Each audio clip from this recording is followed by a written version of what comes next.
دیو وی چی دیدین ما خدایه نکل یو خال بود یو از اون چی دیدین ما وی یک وی چی های حضرت موسی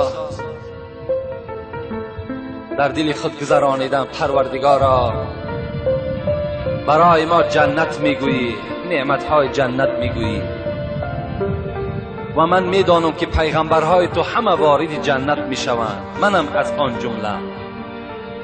لکن من در جنت همراه کی هستم؟ همراه کی هستم در جنت و همسایگی کی در من قرار دارم؟ خداوند ندا کرد موسی تو همراه یک قصاب در جنت سکونتی میکنی و هم صحبت میشه. حضرت موسی میگه در حیرت افتادن قصاب؟ گفتن بله همراه یک قصاب تو در جنت همراه میشوی. حضرت گفتن اون قصاب کیست؟ گفتن در فلان شهر سکونتی میکنن. حضرت میگه از مکان خود سفر کردن و بر آن شهر رسیدن. نگاه کردن که یک قصاب عادی هست، عملش مثل عمل همین آدم های عادی هست، دیگر هیچ عملی نداره. تا بگاه میگن همین قصاب نظارت کرد، نگاه کرد. بعد این میگه بگاه که شد حضرت موسی خودش رو معرفی نکرد، شناس نکرد، بلکه گفت مسافر آیا در خانه خود راه میدهی؟ ما مسافر هستیم. گفت بله البته به البته مرحمت گفته. از پس این قصاب میگه روان شد. وقتی میگه در خانه قصاب در آمدم، در یک خانه مرا شیناند. البته اون وقتا این قصرها و این 3 ایتاژ و 5 ایتاژ خانه ها نبودن، مگر یک خانه 2 کلبه‌ای داشتن خلاص. میگه شیناند و حضرت پیش از آن که نزد من دسترخوان پرتاید و آنچه در خانه دارد پیشنهاد کند، اولا نگاه کرده میگه در کنج خانه یک سبدی بود که پر از پخته بود و در داخلش میگه یک زن خیلی برجا مانده افکار در داخل همون سبد بود. میگه حضرت میگه نزدیک شدن، با دست خود میگه طعام دراز میکردن، بر دهان او کس آب میدادن. وقتی که سیر شد میگه دستش میگه مادر برداشت یک دعای داد میگه و قصاب میگه از خانه بیرون شد. وقتی میگه این قصاب از خانه بیرون شد، من نزد سبد حاضر شدم و گفتم مادر السلام علیکم، شما کی هستین؟ گفت من مادر همین قصاب هستم، سالهای زیادی رنج دارم، مصیبت دارم، بیماری دارم، لیکن الحمدلله که این فرزند من دایم در فکر نفقه من هست، شکم و لباس من و جای خواب من دائم عیان کردگی هست. میگه گفت مادر عزیز آیا یگان امید، آیا یگان دعا، آیا یگان درخواست مقصد داری؟ گفت ای مسافر، گفت فقط یک امید دارم و دائم دعای من همین است که این فرزند من بعد این قدر مهربانی هایی که بر من میکند خدایا در جنت در همسایگی حضرت موسی باشد. فقط دعای من گفت همین است. میگه حضرت موسی گریان شدند و گفتن مادر، گفتن یک شادیانه بر من بده، یک هدیه بر من بده، زیرا که همان موسی که تو میگوی همان موسی من هستم و همان پیغمبر من هستم و دعای تو در نزد خدا اجابت یافت و این فرزند تو در جنت همراه من هست. خوش به حال اون فرزندهایی که همراه پیغمبرها و همراه شهدا در جنت از پشت چی؟ از پشت خدمت کردن در حق پدر و مادر هست. رسول اکرم در حدیثهای فراوان خود به ما و شما خبر میدهد کسی که سحر از خواب میخیزد مرضیاً لابویه، هر وقتایی که سحر بیدار می شود پدر و مادر از او راضی هست، پدر و مادرش راضی هست. مادامی که پدر و مادر راضی شد، رسول الله چی گفتند؟ له بابان مفتوحان الی الجنه.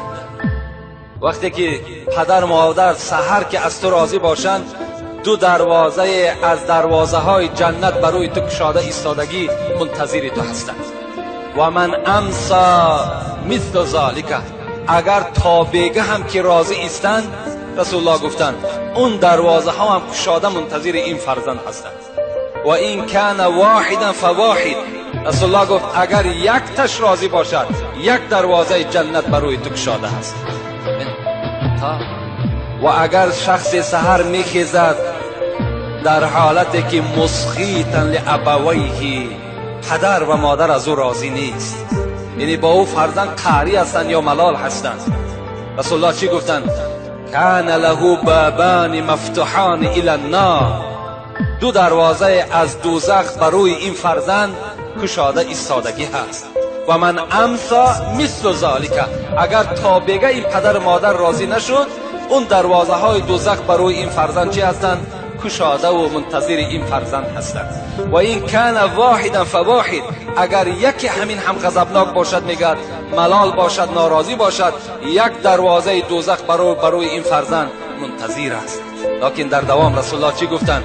و این ظلما و این ظلما و این ظلما، 3 بار گفتند اگر چنده که پدر و مادر تو ظالم باشد، پدر و مادر تو ظالم باشد، پدر و مادر تو ظالم باشد. اگر چند پدر و مادر ظالم هم باشد، تو چیکار کن؟ تو خدمتی در حق پدر و مادر برای خود روا ببین و خدمت از اونها کنده نکن. زیرا خدا را بین در سوره همین لقمان و ما و شما چی میگوید؟ امروز بسیار جوان ها میآیند پیش ما، سوال میکنم پدر من فلان گپ گفت، آیا من در همین گپ خلافی اگر پدرم کار کنم چی میشود؟ ای خوش به حالشون که سوال میکنن و جواب خودشون هم میگیرن. خداوند در قرآن به ما و شما تذکر میدهد، میگوید و این جاهداک علی ان تشرک بی ما لیس لک به علم فلا تطیعهما و صاحبهما فی الدنیا معروفا. صدق الله العظیم. سوره لقمان است. خدا میگوید اگر پدر و مادر بر کدام شما ای فرزندها امر کنند این که فرزند من با خدای خودت مشرک شو، یعنی شریک در ذات خدا بیا، یا میگویم فرزندی من نماز نخوان، فرزندی من روزه نگیر، فرزندی من مالداری زکات نده، فلا تطیعهما، این پدر و مادر بزمی این قدر احترامی که دارن تو اطاعتشون نکن. در حالتی که به خدای خود گناهکار شدند، پدر و مادر تا اطاعت نکن. و صاحبهما فی الدنیا معروفا، لیکن اگرچند پدر تو کافر هم باشد، مشرک هم که باشد، مفسرای قرآن زیاده از 10 تفسیر ما در خانه داریم، همش چی میگن؟ و صاحبهما فی الدنیا معروفا، با این پدر کافر، با این پدر مشرک تو چکار کن؟ معامله خوب کن، در حق اینها خدمت کن. و در بین باز چکار میکنی؟ همون پدر و مادر که وقتی خدمت کردی، مهربانی کردی، شاید که چکار کنند؟ شاید که این هم باز در دلش خداوند یک ترحم و در دلش خدا یک توفیق جایگیر کند و باز به سوی اسلام چکار کند؟ رجوع کند از حساب خدمت شما. حتی حضرت موسی را میگوید، در روایت ها میآید که وقتی که بالای کوه تور میرفت، با خدای خود میگد نازیده گپ میزد، می نازید که ما با خدای خود کار میکنیم، این سخن میگوییم. البته و کلم الله موسی تکلیما، این جای حقیقتش است، این یگان افسانه و یگان حکایه نیست، زیرا خدا میگوید که موسی از پیغمبرها کسی بود که همراه من صحبت میکرد، همراه من سخنرانی میکرد. حضرت موسی میگد بالای همون کوه تور میبرامد و بناز با خدای خودش چیکار میکرد؟ صحبت میکرد و احکام و ارکانها را می آورد بر امت خودش میرساند. روزی از روزها میگه حضرت موسی بالای همین کوه تور با خدای خود میگه راز میگفت. خداوند خطابش کرد، موسی گفت تا امروز اگر یاد داشته باشی تو به ناز گپ میزدی، مینازیدی، از امروز اعتباراً نزد خدای خودت با ادب باش، احتیاطانه گپ بزن. زیرا تا امروز مادری تو زنده بود، از پس تو دعا میکرد پروردگارا فرزند من وقتی که نزد تو میآید مبادا بنده هست، یک لغزش میکند، سهو میکند، خدایا تو این را ببخش و بر این غضب نکن. امروز مادری تو از دنیا گذشت، دیگر تو ناز بردار نداری، نزد خدای خود با ادب باش، با احتیاطانه گپ بزن، زیرا یگانه کسی که دلفری تو بود و در حق تو دعا کن بود این مادری تو بود که از دنیا گذشت. خوش به حالی شما فرزندای عزیز، برادرای عزیزی که احترام پدر و مادر دارین. کدام شما اگر با پدر و مادر ملالم که باشین امروز چیکار کنین؟ رفته بعد شنیدن این سخنها اگر شما ایمان کامل داشته باشین، ترسی از خدا داشته باشین، باوری بر قبر روز قیامت داشته باشین، از پدرهای خود مادرهای خود عذرخواهی کنین، قدمهای اونها را بوسه کنین و اونها را احترام کنین. انشاءالله خداوند شما را چکار میکند؟ همه گناه شما را مغفرت میکند. حتی پدر و مادرم بعد بخشش فرزند انشاءالله باوری دارم که اونها یک صندوق رحم هستند، یک سیله رحم هستند، از فرزند در حال چکار میکنند؟ گذر میکنند و فرزند خودشان میبخشند.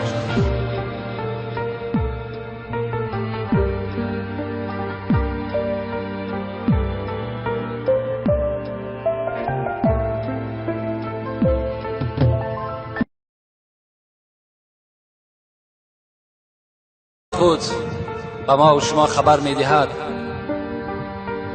کسی که سحر از خواب میخیزد مرضیا لابویه، هر وقتایی که سحر بیدار میشود پدر و مادر از او راضی هست، پدر و مادرش راضی هست. مادامی که پدر و مادر راضی شد، رسول الله چی گفتند؟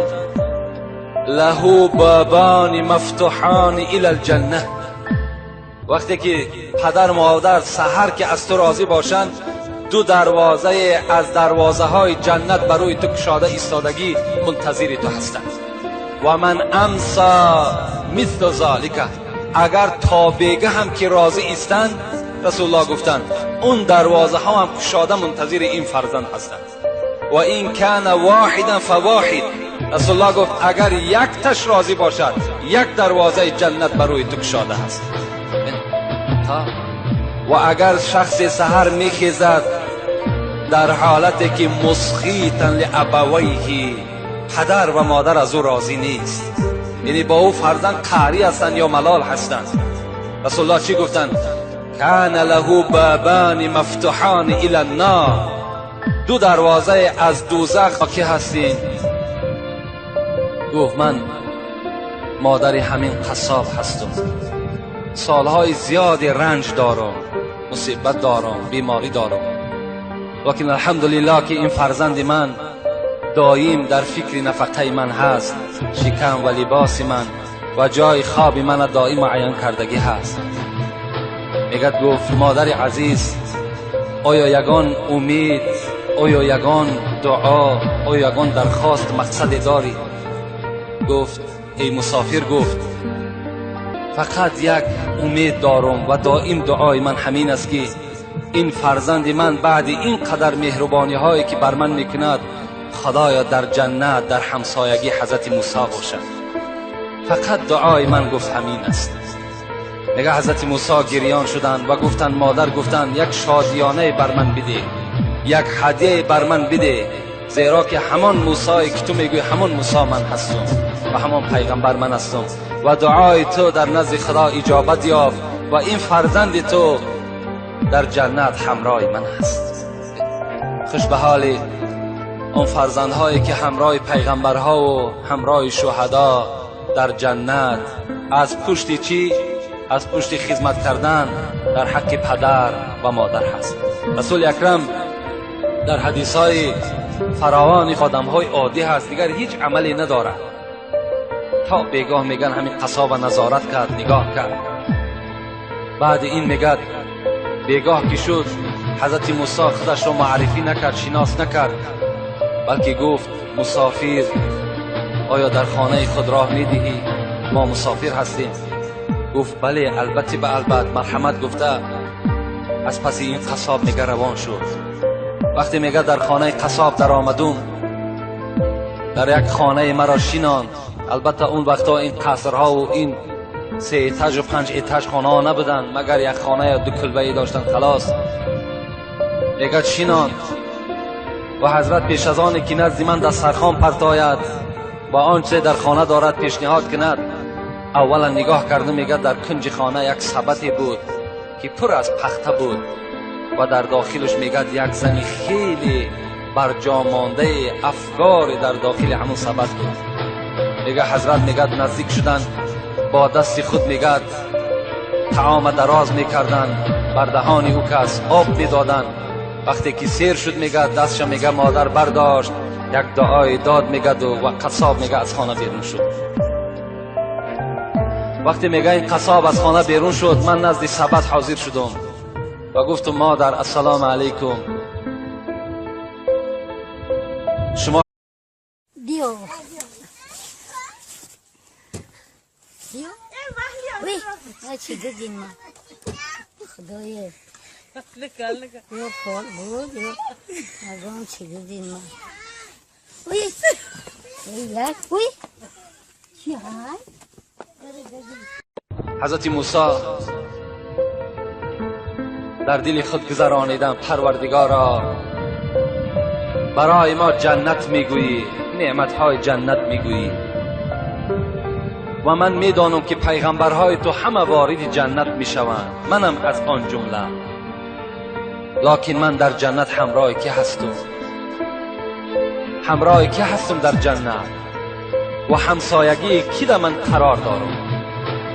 خداوند ندا کرد موسی تو همراه یک قصاب در جنت سکونتی میکنی و هم صحبت میشه. حضرت موسی میگه در حیرت افتادن، قصاب؟